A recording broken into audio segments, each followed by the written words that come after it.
Allah Taala'nın 99 ısımı jana sıfattары tuuralı söz kılabız. Köptөгөн elder 99 Allah Taala'nın ısım jana sıfatı var. Ошо 99 ısım jana sıfat деп ошону ысымы да sıfatı da ошол деп ойлошот. Бул туура эмес. 99'un баары ысым деп аталат. Allah Taala'nın Kur'an-ı Kerim'de 4 жерде келген. A'raf suresinin 180. ayetinde Estağfirullah Velillahil asmaul husna Allah'tan körküm ısımlar var deydi.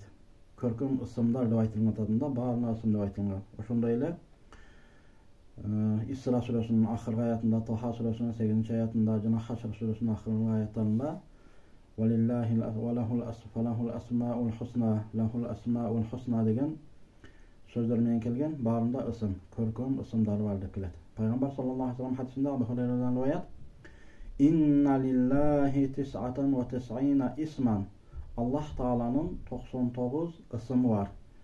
Birikem 100 ısımı var деп келет. Anda dagы ысым деп келген. Isım degen bul at degen bir zattın atını bildirgen nerseni aytat. Allah Taala'nın oşu 99 ısımın har biri Allah Taala'nın zatına dalalat kılat. Şu zatını bildiret. Misal Ar-Rahman desek de, Ar-Rahim, Al-Malik desek de bari Allah Taala'nın zatını bildirgen sebepten, zatına dalalat kılan sebepten ısım деп atılınat. Bira oşul 99'da sıfat manisi dagы kamtılgan. 99 Allah Taala'nın ısımında içinde sıfat manisi var. Jana ısım Allah Taala'nın zatına dalalat kılığı var. Eki özgöçölük.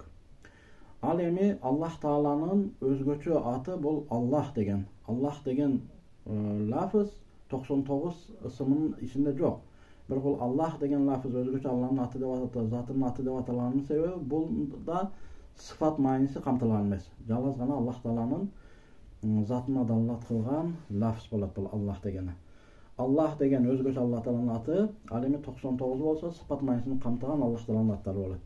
Emi sıfatlar kaysylar degen suratu bolat. Allah Taala'ga sıfatlar bir kanca 5 türge bölünöt. Zati sıfatları, salbi sıfatlar, subuti sıfatlar, habari sıfatlar, fiali sıfatlar bolup 5'ke bölünöt. Uşul 5 bölügünün 3 bölügü Hanafi mazhab alımdары çek degen uşunça sıfat dep taktap aytkanda zati, salbi, subuti sıfatlar 16'ga çektelgen. 16 sıfat bulup zati sıfatı 6, salbi sıfat 2, subuti sıfat 8. Barını koşkondo 16 Allah Taala'nın sıfatı bolat. Andan sırtkары habari sıfat menен fiili sıfat çektelgen jok. Hanafi mazhab alımdары uşunça sandagı sıfat dep çektelgen joktur. Antkeni bular көп eken. Emi birinci zati sıfat tuuralı başlaytan bolsok, zati sıfatı Allah Taala'nın zati sıfatı 6 bolat. Birincisi al-vujud, vujud degen bar boluu sıfatı var Allah Taala'nın. İkincisi al-qidam, ezelki degen.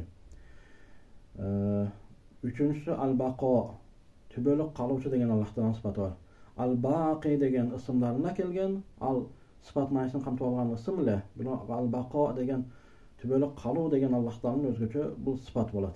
Al-wahdaniyya, жалгыздык деген Allah Taala'nın sıfatı var. Allah Taala japadan жалгыз.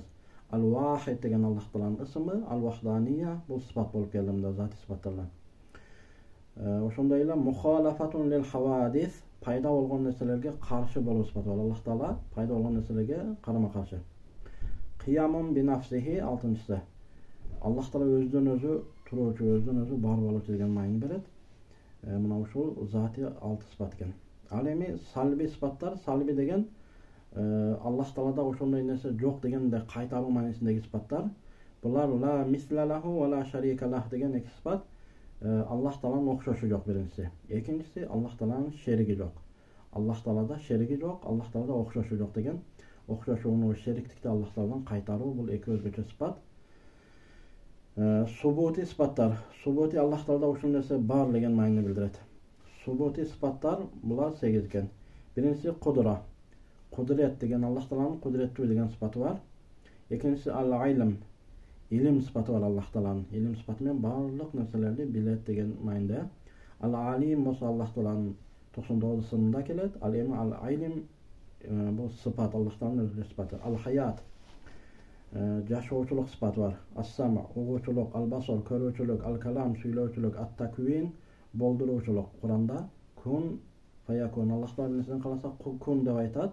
kun болгон деп буйрат, ал нерсе болуп калат дейт. Мына ушул аяттардан ат-таквин Аллах Тааланын болтуруучу деген сыпаты чыгат.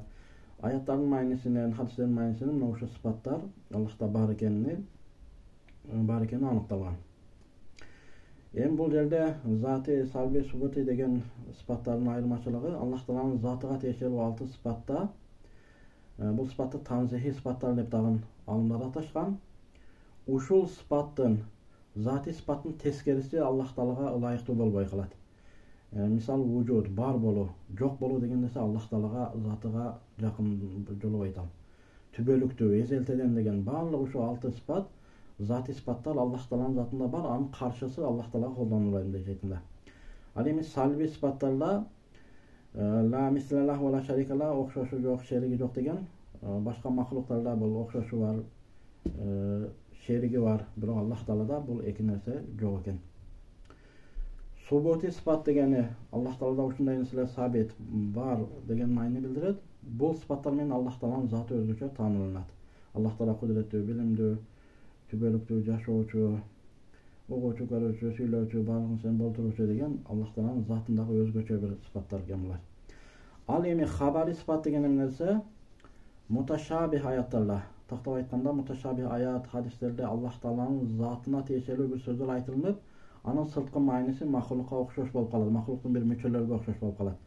Мына ушундайлар Аллах Тааланын заты тууралуу айтылганда, ал ошол нерседен түз маани кабыл алынбайт, алар өтмө маани деп, алар Аллах Тааланын хабари сыпаттары деп аталат биз мазхаб боюнча. Мисалы, ядулла, Алланын колу, жүзү, Аллах Таала түшөт, бирдей болду деген түз маанинде берген ушул сөздөр бул хабари сыпаттар.